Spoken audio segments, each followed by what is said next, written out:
This is our third quarter update. Now, the first two quarters are always great, but the third quarter is when things start to kind of change. It's when they shift. Now, we anticipated the market to shift, but things got a little bit worse this year due to the rising of the interest rates. Now, the rates has been the hottest topic there's been for the last few years because they've been so low, but now they've gotten so high.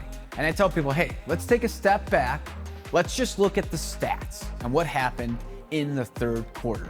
Now, remember, this information is drawn from InfoSparks, which gets its info directly from the MLS. And this is from the South Loop all the way up to Lakeview, from North Center all the way down to West Loop.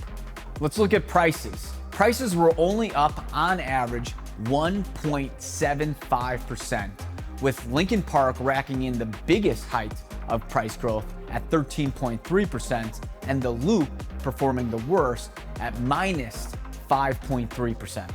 Let's look at market time. On average, it was 50 days, with the Loop performing the worst at 100 days on average, and Bucktown, Wicker Park, and Logan Square being the best at only 14 days on average market time.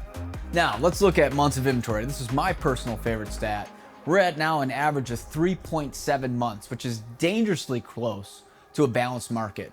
The highest amount of inventory is the near north side at 5.5 months, which is high, but let me tell you something. It's the lowest amount of inventory we've had in that area since the pandemic. That's a trend to watch for. Now, the lowest amount of inventory was Lincoln Park and Lakeview, a tie at 2.2 months of inventory.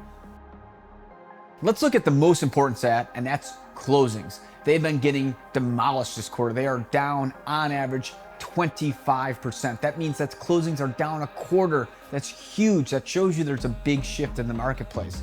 The only neighborhood that was up in closings in the third quarter was Lincoln Park, and they were up only 2.8%. That's nothing.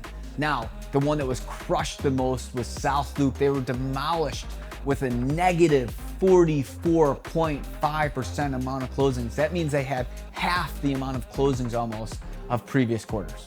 Now, Q3 was the start of the shift. How far this shift will go, nobody knows. Just remember one thing, championships are won in the fourth quarter.